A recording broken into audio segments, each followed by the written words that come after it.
I was sitting in the nursery, rocking slowly in the glider, one arm wrapped around Micah as he nursed against my chest. The light was low, the room quiet except for the soft rhythm of his breathing. His skin was warm, his little fingers curled around mine. For the first time all day, everything felt still, safe. I was exhausted, but I didn't mind. This was the part no one prepared me for, the deep, aching love that makes the sleepless nights worth it. Eli had just stepped into the shower. We were finally figuring things out. Micah was 5 weeks old and starting to fall into a rhythm. The hard part was supposed to be behind us. I thought we were getting our lives back. Then Eli's phone buzzed on the nightstand beside me. It vibrated once, then again. I reached over to flip it face down so it wouldn't wake Micah. I wasn't snooping. I didn't even think twice. It was instinct. As I turned it over, the screen lit up. A message appeared in full view. She doesn't suspect a thing. The baby looks just like me. My breath stopped. I froze, phone still in my hand. My body didn't move, but my mind raced in every direction. I read the message again. The baby looks just like me. She doesn't suspect a thing. My fingers tightened around the phone. My heart started to pound in my ears. I looked down at Micah's face. His cheeks were flushed from feeding, his eyes fluttering closed, content and peaceful. I studied his mouth, his nose, the curve of his brow. Then I looked toward the bathroom, toward the closed door and the sound of running water. My stomach twisted. I read the message again. Not once did it feel like a mistake. The words were sharp, intentional, impossible to ignore. I set Micah gently against my shoulder and stood, cradling him with one hand and gripping the phone in the other. I didn't walk toward the bathroom. I waited. I stared at the door until the water turned off and I heard the curtain slide. Eli came out with a towel wrapped around his waist, rubbing his hair with another. He saw the look on my face first, then the phone in my hand. His expression shifted instantly. The towel stopped moving. His whole body stilled. "What is this?" I asked. My voice was low, but it cracked at the edges. I didn't scream. I didn't need to. The words were enough. He didn't answer. "What is this?" I repeated, holding the screen up so he could see the message. His lips parted, but no sound came out. He looked at Micah, then at me. His eyes darted from the baby to the phone like he was scrambling for a version of the truth that might still save him. "I need you to tell me what this means," I said, "right now." He stared at me, frozen. Then slowly he lowered the towel from his head and sat on the edge of the bed. "Maya," he said, "I think Micah might not be yours." The room didn't spin. It stopped. The sentence didn't make sense. I blinked, thinking I had misheard him. "What did you just say?" He looked up at me, guilt pouring out of him. "I don't think Micah is your biological son." My knees gave out, and I dropped onto the rocking chair behind me, still holding Micah tight to my chest. I couldn't speak. I couldn't move. My mind wouldn't let me process the words. I had carried this baby for 9 months. I had delivered him. I had fed him from my body. I had wiped his tears, soothed his cries, kissed his forehead while the world slept. What did he mean he wasn't mine? Micah stirred in my arms. I shifted him gently, whispering his name, trying to calm my shaking hands. I looked back at Eli, who now sat hunched forward, his hands covering his face. He hadn't said anything else. "Explain," I said, "now." And I knew, before he opened his mouth again, that everything I thought I knew about my family, my child, and the man I married was about to be torn apart. I never imagined my life would unravel this way. I used to think heartbreak came in loud moments, shouting matches, slammed doors, packed bags. But mine came quietly. It crept in during the calmest season of my life, when I thought I had finally arrived at the place I had spent years fighting to reach. My name is Maya Hart. I'm 30 years old, a teacher by profession, a mother by heart, and someone who always believed that honesty was the foundation of any real relationship. I grew up in Eugene, Oregon, in a small house on a corner lot with peeling paint and a front yard full of dandelions. My mom, Janice, raised me and my younger brother, Derek, mostly on her own after our dad left. She was tough in the way single moms often are, never asked for help, never let us see how hard it really was. Derek and I grew up close. He was the kind of kid who acted like nothing bothered him, but would secretly cry if someone hurt my feelings. As adults, that never really changed. He's the one who always shows up with takeout when I don't have the energy to cook, who makes dumb jokes when I want to scream, who reminds me to breathe when I forget how. I met Eli in college. He wasn't flashy. He wasn't the kind of guy who walked into a room and made heads turn, but he was steady, funny, thoughtful. We met in an English lit class. He offered me his notes when I missed a lecture. We started talking after class. It was slow, natural, easy, the way things should be. By the time we graduated, we were living together. 2 years later, we got married. It wasn't a big wedding, just close friends, family, my mom's backyard, and a dance floor made from rented wood panels that kept coming apart under our feet. Eli cried when I walked down the aisle. I thought that meant everything I needed to know about him. We talked about starting a family right away. It seemed simple. People made it sound simple. But it wasn't for us. We tried for over a year with no success. Every month that passed without a positive test felt like a personal failure. I began to believe there was something wrong with me. I watched friends post baby announcements and smiled through tears. I stopped going to baby showers. I couldn't stand the sympathy in people's eyes. The first miscarriage was early, 6 weeks. The second hit harder. 10 weeks along and we had already picked names. That one broke me in a way I couldn't put into words. I felt hollow. My body had betrayed me. My dreams were slipping further away with every passing month. Eli was supportive. He said all the right things, held my hand through the appointments, made jokes to distract me, cooked when I couldn't stand the smell of food. He said he didn't care how we had a family, adoption, surrogacy, whatever it took. He made me believe he meant it. We paused for a while, gave ourselves space to heal. Then, just when I had stopped hoping, it happened. I got pregnant. This time, the doctors said everything looked strong. The heartbeat was clear. The baby grew right on schedule. I was terrified with every passing week, but the fear was wrapped in hope. I talked to him every night, played him music, let Eli paint the nursery in pale green. The birth was long. Over 20 hours of labor, and my body felt like it had been split open and stitched back together. But when they handed me that tiny bundle, I cried so hard I couldn't breathe. He was here. He was mine. We named him Micah. I remember looking down at him that night in the hospital, skin against mine, his heartbeat syncing with mine. I felt something shift inside me, as if all the broken parts had realigned. I thought, this is what it was all for. All the pain. All the waiting. This moment. Eli was there for every second. He held my hand through contractions. He cut the cord. He cried when Micah was placed in my arms. He stayed up that first night, feeding me spoonfuls of hospital pudding while I held our baby. I believed in that moment we had made it through the worst. The first weeks were a blur of sleepless nights, sore muscles, and constant feeding. I had no idea what I was doing, but I did it anyway. Because that's what moms do. I would stare at Micah's face for hours, memorizing every eyelash, every yawn, every tiny noise. He was my entire world.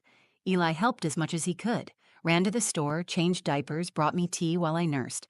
He looked tired, like me, but I thought that was normal. Sometimes he stayed up late, alone in the living room, said he couldn't sleep. I didn't question it. We were new parents. Exhaustion made sense. Distance made sense. I didn't see it. Not even once. I didn't suspect. I didn't doubt. Because I had carried that baby. I had felt him move inside me. I had screamed through his birth. I had fed him, rocked him, breathed with him. There was no reason to believe he wasn't mine. Until the night his phone buzzed. Eli didn't speak right away after I showed him the message. He just stood there, damp from the shower, towel slung over his shoulder, looking like he wished he could disappear. The silence stretched between us, loud and sharp. "I'm only going to ask once," I said. "What does this mean?" His shoulders slumped. He sat down at the edge of the bed, elbows on his knees, eyes to the floor. "I made a mistake," he said. The air in the room changed. My stomach tightened. I took a step closer, holding Micah tighter. My arms felt heavy. What kind of mistake? He didn't look at me. It happened when we stopped trying, when we took that break. I didn't think we were going to try again. You said you were done, that you needed space. So I I slept with someone.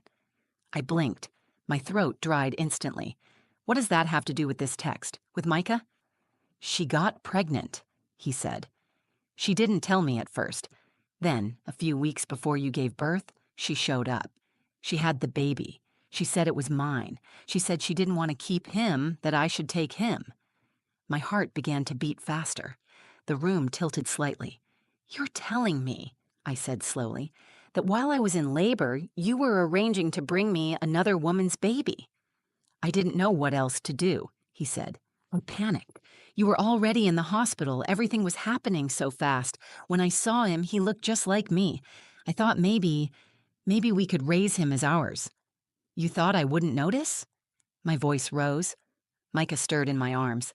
I adjusted him, cradling his head protectively. I thought it would be better than losing everything, Eli said. I thought you'd love him anyway. And you did. That's not the point, I said. You let me believe he came from my body. You watched me bleed for this child. You let me nurse him, name him, love him. And you said nothing. He looked up finally. I didn't know for sure. I kept telling myself maybe it wasn't true. Maybe he really was ours. I kept waiting for the right time to say something, but it never came. Micah let out a soft cry. I kissed the top of his head and walked out of the room. I didn't pack right away. I just stood in the hallway, my back pressed against the wall, trying to hold myself together. My mother's voice echoed in my mind, calm and certain. When someone shows you who they are, believe them. I didn't want to believe this version of Eli, the one who lied, the one who brought home another woman's child and passed him off as ours, the one who let me fall in love with a lie, but I did believe him now. I called my mom, told her I needed to come over. I didn't tell her everything, just enough. She didn't ask questions. She just said, I'm on my way. When she arrived, I was sitting in the living room rocking Micah back and forth. She looked at my face, then at Eli's standing behind me, and she didn't need an explanation. She helped me pack a bag, whispered something to Micah, and held my hand while I put him in the car seat.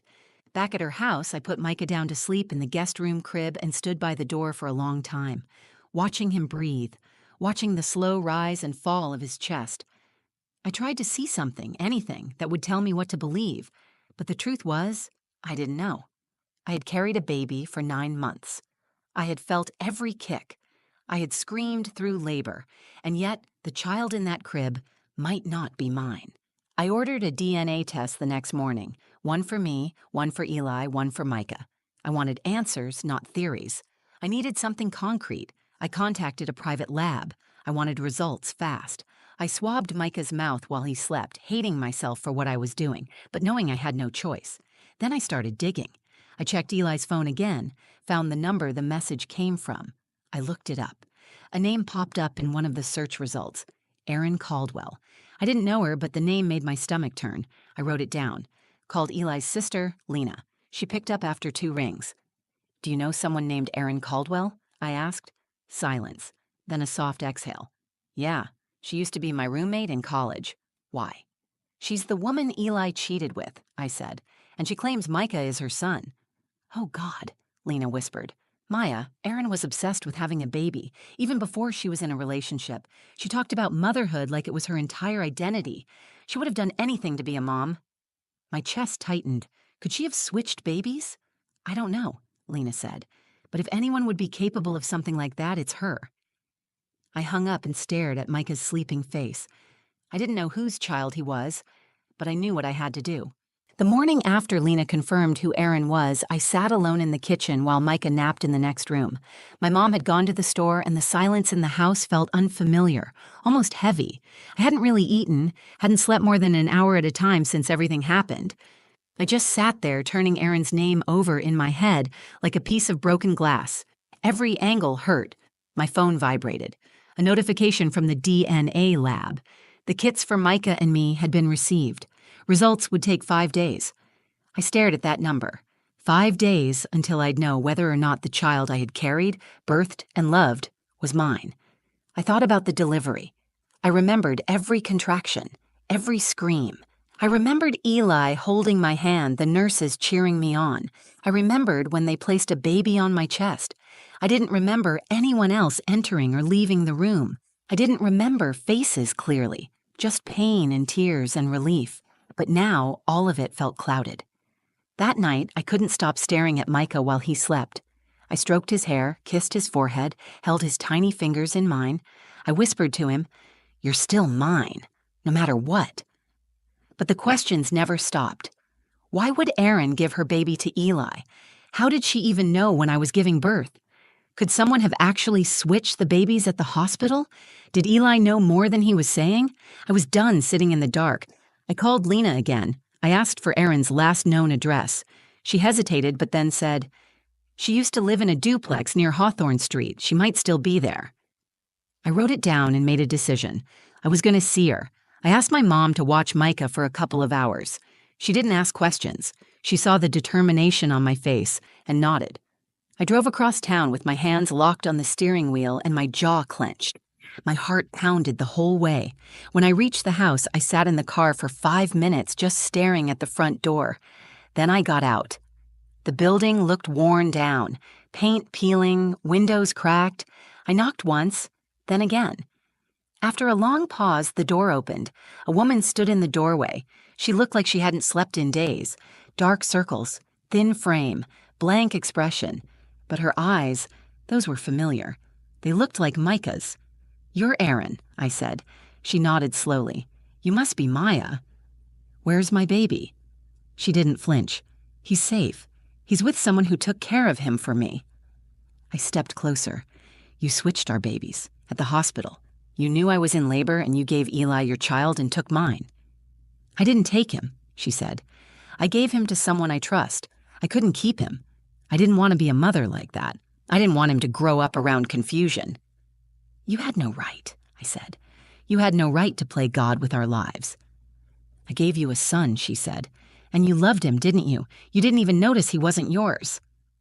I stepped back, stunned by her lack of remorse. "You need help." Erin shrugged. "Maybe. But I gave you what you wanted." I turned and walked away. I didn't shout. I didn't cry. I just walked to the car and called the police. I filed a report. I gave them everything I had. Eli's confession, the text message, the DNA kit confirmation, Erin's address. They took it seriously. A detective followed up with me within 24 hours. A formal investigation began, including hospital records and potential criminal charges. 2 days later, the DNA results came back. Micah was not my biological son. The words didn't hit me all at once. They moved through me slowly, breaking me in pieces. I held the paper in my hand and looked at Micah sitting on the carpet, playing with a rattle. He looked up and smiled. He had no idea what was happening. No idea his entire world was being rearranged by paperwork and adult mistakes. He wasn't born from my body, but I had been the one to hold him through every feeding, every fever, every lonely night. My body had fed him. My arms had rocked him to sleep. My soul had chosen him before I even knew what I was choosing. I called the detective. I gave him the name of Erin's friend who had the baby. Lena had remembered a name, a last known workplace. Within days, they located the woman and tested the child in her care. He was mine. They called me when the results came in. My biological son, Noah, was safe. He was healthy, and he would be returned to me after formal custody paperwork cleared. The day I held Noah for the first time, I cried so hard I couldn't speak. He was so small, so familiar in a way that felt buried inside my DNA. I kissed his cheek and promised I would never let anyone take him from me again. But even as I held him, I thought of Micah. Because I hadn't just found one son. I had to find a way to fight for both. Holding Noah for the first time was nothing like I expected. I had imagined fireworks, music swelling in the background, some overwhelming surge of recognition. But what I felt was stillness, a grounding, breath-catching stillness. As if my body had been waiting to complete a sentence it never finished. He looked like me. I could see it right away. His eyes, the shape of his mouth, the way his fingers clenched and unclenched just like mine when I was anxious. But it wasn't just the biology that hit me. It was the quiet sense of rightness. I had missed 6 weeks of his life, and yet he relaxed against me like we had never been apart. The state placed him in my custody temporarily while the case moved through court. I took him home and laid him beside Micah in the crib. Micah reached over in his sleep and placed a hand on Noah's arm. I stood there in the doorway, watching my two boys sleep next to each other, and I felt my heart break open again, but in a way that finally allowed light in.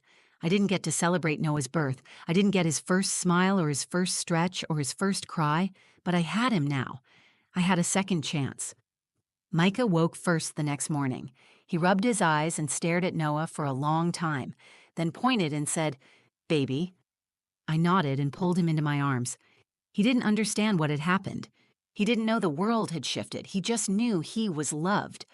But the world outside our home didn't pause for us to catch up. The legal system moved slowly. Erin was arrested. She was charged with kidnapping, medical fraud, obstruction, and child endangerment. Her friend, the nurse who had taken Noah, was charged too.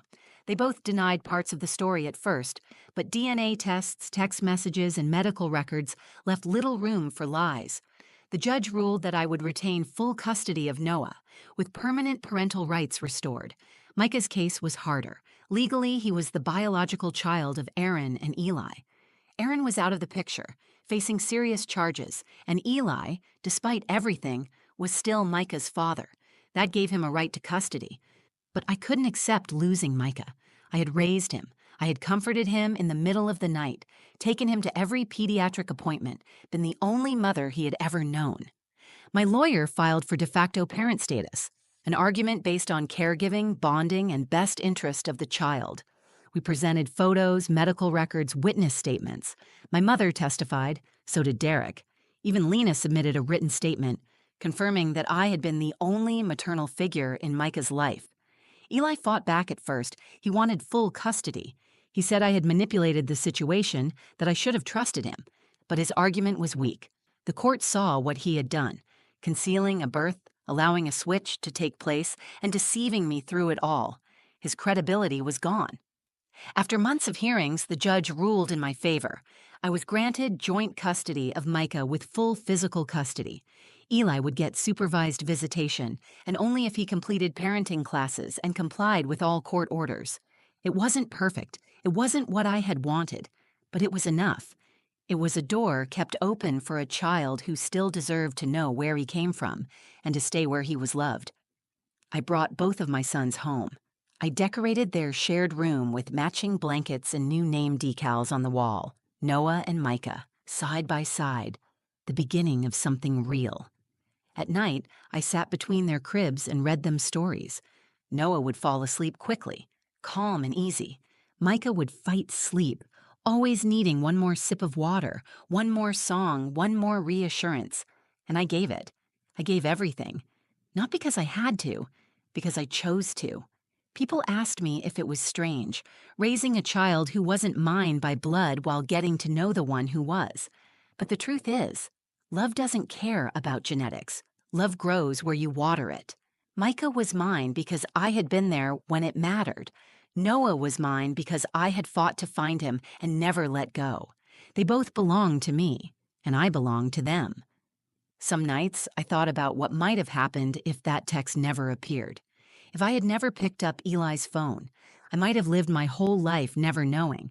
I would have loved Micah completely, never questioning anything. And maybe I would have been happy, but I would have never known Noah, and Noah deserved more than a what if. They both did. That message, so cold, so careless, had shattered my world. But it also cracked it open wide enough for me to rebuild it, with truth, with choice, with both of them in it. The hardest part wasn't the betrayal or the custody battle, or even the weeks I spent unsure if I would ever hold my real son again. The hardest part was learning how to let go of the life I thought I was living and still find meaning in the one I was building. Noah adjusted quickly. He was quiet, easy to soothe, curious about everything. He took to me as if we had never been separated. That kind of bond doesn't always need time. It just needs truth and presence. Every night when I rocked him to sleep, I felt something settle in my chest. He was safe. He was home. So was I. Micah took longer. He grew clingier in those first few weeks after coming back home. He cried more when I left the room, woke up in the middle of the night calling for me, refused to sleep unless my hand was on his back. He didn't understand court dates or custody agreements. All he knew was that the woman who sang him to sleep and kissed his bruises had suddenly disappeared and then come back. So I showed up for him over and over until he believed I wouldn't leave again. I often thought about how close I came to losing both of them, how fragile motherhood can feel when it's built not just on biology but on trust. And when that trust breaks, how much harder you have to fight to hold on to what's real. People asked me, "How didn't you know Micah wasn't your biological son?" I used to feel ashamed of that question, but now I answer it without hesitation. Because I trusted the system, I trusted my husband, I trusted what I saw in front of me. I had just gone through 21 hours of labor, stitches, and blood loss. I was exhausted, emotional, overwhelmed. When a nurse placed a warm baby against my chest and told me he was mine, I believed her. He latched, he cried. He looked into my eyes and held my finger. Every instinct in my body screamed, "This is my child." And for 5 weeks, he was, in every way that matters. I didn't see a stranger when I looked at Micah. I saw the baby I sang to in the hospital. I saw the face that calmed when I whispered his name. That connection didn't vanish when the DNA results came in. It deepened, because I realized love is not tied to a bloodline. It is tied to sacrifice, to consistency, to presence. I divorced Eli. I didn't do it with a dramatic speech or a bitter heart. I did it quietly through a lawyer with full custody papers already prepared. He didn't fight me.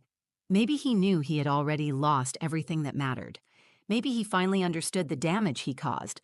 But I didn't wait for his apology. I didn't need it anymore. He gets supervised visits with Micah, but he rarely shows up. When he does, Micah barely recognizes him. That's its own kind of justice. Not cruel, just honest. As for Erin, she went to trial. Her sentence was harsh and deserved. She never apologized either. She never showed remorse. The woman who thought she was giving me a gift never understood that love, built on lies, doesn't survive. I focus on my boys now. Noah is starting to talk. His first word was light. He points at lamps, the sky, anything bright, and says it proudly like he discovered it himself. Micah is louder, more expressive. He narrates everything.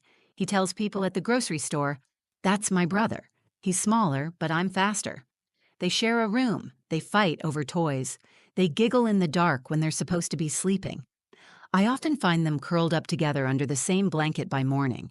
Watching them reminds me that something beautiful was salvaged from something broken, that my story isn't just about betrayal, it's about the fight to keep what's real, and the choice to love even when it's hard. I used to think being a mother meant giving birth. Now I know better. Being a mother means showing up. It means staying up when you're too tired to think. It means choosing someone else's needs over your comfort. It means knowing that even if the world questions your place, your child never will. I carried Noah in my body. I carried Micah in my heart. And today I raise both of them side by side. Not because they were handed to me, but because I refuse to let either of them be taken away. This is my family, not the one I planned, but the one I claimed. If this story stayed with you, even for a moment, I'd love for you to let me know. Click the like button, share it with someone who believes that love is more than biology, and leave a comment below. Tell me, have you ever had to fight for something that felt like it was yours, even when the world said it wasn't? And if you want more stories that speak to the strength we don't always know we have, make sure to subscribe to the channel. There's more coming. Real voices, real heartbreak, real hope. Thank you for watching. I'm Maya, and this was my story.